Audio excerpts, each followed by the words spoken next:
to keep an eye on Michigan State or fill out a bracket? I filled out a few. How many's a few? How many brackets you do? 3. How far is Michigan State going in each of those brackets? And one of them we're winning it, and the other one we're winning it, and then the other one we're going to like the Final Four. Not surprised. Have you talked to Izzo at all leading up to this stuff? Little text message. Oh yeah, he texts here and there. Obviously, I know how he is that time of year, or this time of year, so whether it's a text at 4 a.m. East Coast time or 4 a.m. West Coast time, he's going to answer me. So. What are your favorite memories from that time, those college days? I think March, is always the most fun. I'll never forget the Final Four my freshman year. That was pretty amazing in Detroit. It's cool. Are the other guys as big of super fans as you are? Do they have a chance? Yeah, some guys are. Steph follows it whether his team's in it or not. But his team gets in every now and then. Clay never follows it because Washington State never makes it. A few more guys that follows it, but it's fun. We all do a bracket, so it's cool. Hey, Draymond, Steve talked yesterday at the beginning of the home stretch. I think 15 games left now.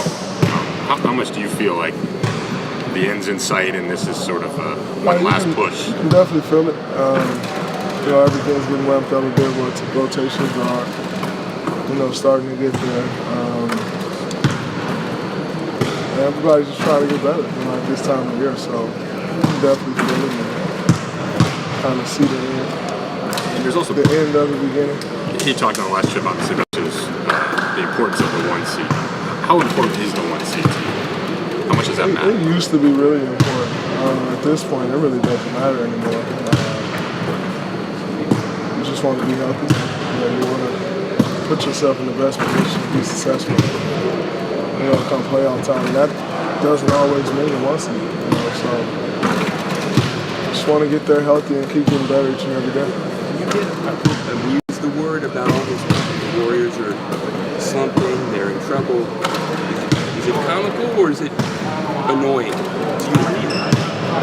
I don't really pay attention enough for it to be annoying. I'm rarely on social media, so maybe if I stroll down Bleacher Report here and there, I'll see something like, "Oh, the Warriors are in trouble." I think it's more funny to me. No comical. How do you guys do today? The other night? You can't. But you want to be to somewhat of that level. To play that level of defense for 48 minutes is nearly impossible. But you just know that you have to be locked in. Now, does that necessarily mean holding someone to 14 points in a quarter? No. But holding to 21 is great, So I think it's more so just trying to get as close to that level as possible, But like I said, to be there for 48 minutes is almost impossible. Were you surprised by energy early the other night in the first couple quarters, considering you guys had the 2-day break? I wouldn't necessarily say surprise. You would think it'd be better, but at the end of the day, when you're in the rut, you're in the rut. And things just aren't going to go right. You have to, until you start to really fight. And I think, coming out, you expect, all right, we're at home, we had a couple days off, we're going to come out and it's just going to happen. And then all of a sudden you get a wake-up call that it's not just going to happen, you got to make it happen. And once we did that, it all changed for us. What's the proof to you? One complete game blowout, or what does it take? You feel it. I mean, it's not, I don't think it's necessarily a number, a game, but you start to feel better. You don't feel it yet? Or do you? You feel like you got something to build on, but you can't let one good quarter fool you. Right. Why did you decide to pick up? When did you decide to do that? I just felt like, we needed to just do something different, just kind of change the intensity of the game.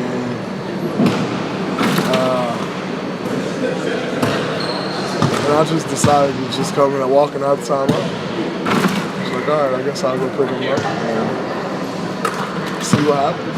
maybe I'll come up with a steal. But at worst, they start the offense a little bit later.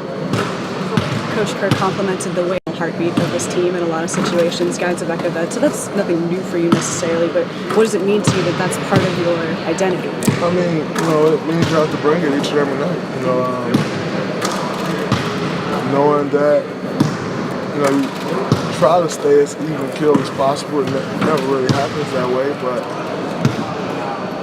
really putting yourself aside, and doing whatever it takes, to help this team out. How much better on average offense is this year compared to last year? It seems like point totals across the board are...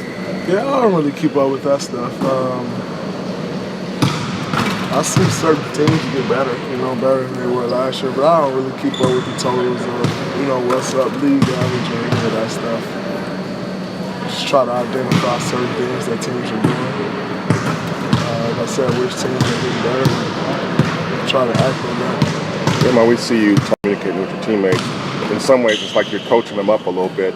How can you tell whether they're listening or not? About what they do. It's, a guy can give you, all right, I got you, and then go do exactly what they said they got you the opposite way. So, and then someone like Clay, you wouldn't even think he's listening to you, and all of a sudden he do it the next play. So it's kind of just action, really. You don't really take too much from the body language, or if someone looks like they're listening or not. You kind of just try to see where they are in the next few plays. But what can you do when you sense they? When you know someone's not listening, then you have to decide the next action.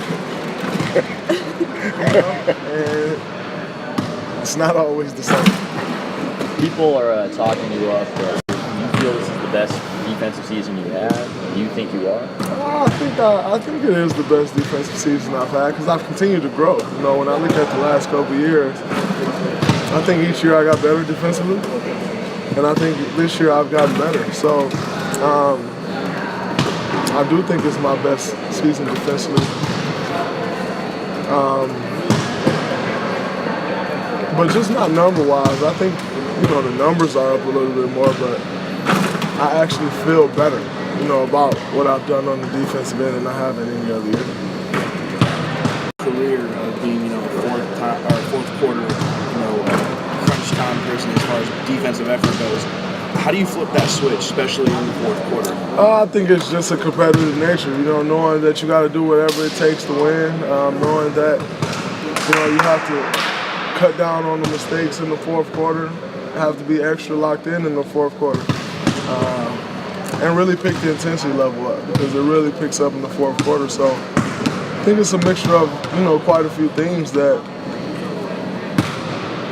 I have to just be ready for, but everyone is different, it's not always the same. Some games requires you to do different things. I think it's all about being able to make those adjustments. Is it something that, or is it your teammates or coaches that kind of spark you in that? I mean, I definitely think it has to be some internal, and then there's that game where you just don't have it, and someone comes and give you that spark, give you that boost. So I think it's a mixture of both.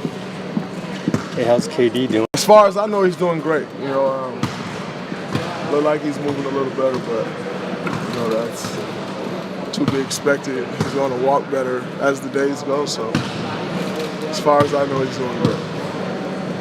How much of a source of motivation or inspiration is where you were drafted? Does that still drive you? I'll never forget that, but there's always different things that drive you. That particular thing won't drive you in every instance. In every case, there's different things to push you. So that'll always be a part of me, but that's not what drives me every day. Thank you.